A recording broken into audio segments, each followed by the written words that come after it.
What's up everyone? Today we're going to be looking at a breakdown and behind the scenes of the cinematic epic handheld B-roll.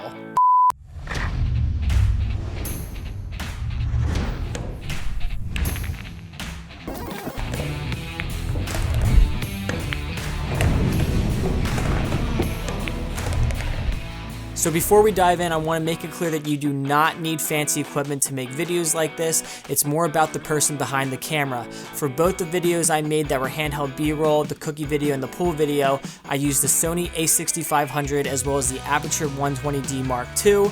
I know that's an expensive light, but there are plenty of cheaper options out there that will do just as good of a job. Now for lens choice, I used the 35mm prime lens for Sony APS-C cameras, as well as the 10 to 18mm wide-angle lens.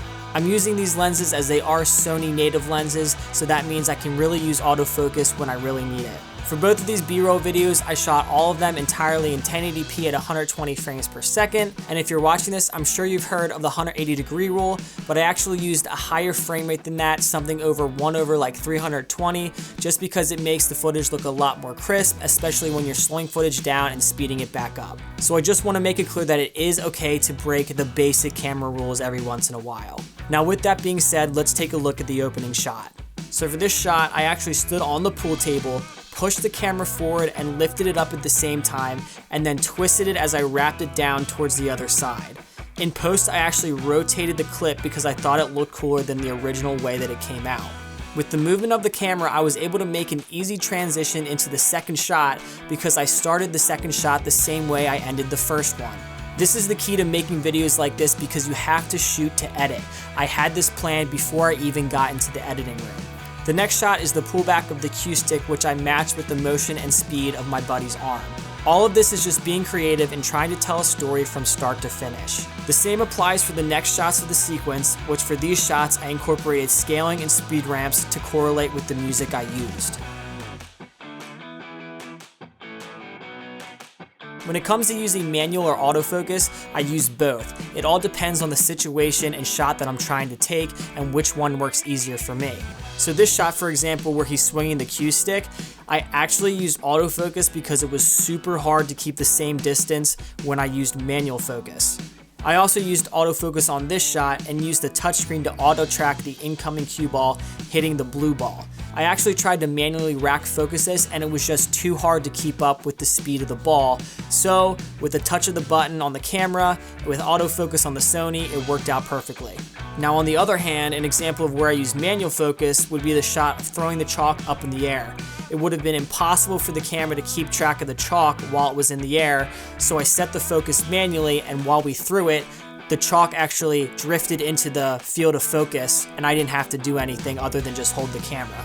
Moving through the video, now this is where I switched to the wide angle lens, and I actually used it for this particular shot because when I used the wide angle, it actually made the foreground look like it was moving a lot faster than if I used a 35mm prime. For the two shots of the cue sticks, I matched the motion while we were filming, and then I put it into post and actually stabilized the footage inside of After Effects so the cue stick stayed in the center of the frame. This effect can be found all over YouTube. It's quite simple. It's been used in commercials like Beats headphones and a lot of other things. As for transitions, I used one here by using the edge of the pool table and dropping below that, and then I used a mask to transition it into the next shot, which also used the same speed and motion, and this was all pre-planned so I knew it was going to look this way. It's a basic masking transition which you can find all over YouTube. For the continuation of that shot rolling into the gutter, I used a lot of scaling and positioning keyframes on this one to really mimic diving deep into the pocket of the pool table. When you're flying through the tunnel, this was all done inside of After Effects using some basic 3D modeling. I added some glow effects in there to mimic the light at the end of the tunnel shining through. And then the shot after, we used a push forward with some little camera twist to really mimic being spit out of the tunnel. And I can't emphasize this enough, that this was all done pre-planned, so before I got into the editing room, I had an idea that this was something that it was going to look like. For the ending sequence, my buddy and I thought it would be a great way to end scratching on the 8-ball. We chose to do this because most of the video is super serious and high intensity and very aggressive, so we thought ending this way would really give the viewer a nice laugh at the end. I think this is important to point out because a lot of epic B-rolls that you see on the internet have no true start and finish. There's no story, there's no narrative. And by incorporating this, it adds an extra layer to the video itself. The biggest takeaway is to incorporate some type of narrative rather than just flashy visuals with no true start and end. Trust me, it'll go a long way with helping your audience resonate and connect with the video. Another example of this would be the cookie B-roll video I did, where it starts off with the lights coming on, showing the slippers walking towards the table like you're about to bake something, a quick glimpse of a cookie for foreshadowing on the wrapper. All these are shots that are super important in telling a story visually. Finally, once the video was completely edited, I recorded all the sound effects by the pool table with my Zoom H5. These were things like the pool balls rolling on the table, hitting the gutter, colliding with one another, breaking, things like that. Then I threw the sound bites into Adobe Audition. I did some tweaking, removed some of the background noise, and I had high quality pool sounds to use for the video. I also incorporated whoosh sounds to go with the transitions and moving of the camera, and together, it really helps in making the video feel immersive. Here's what the video sounds like with just sound effects and no music.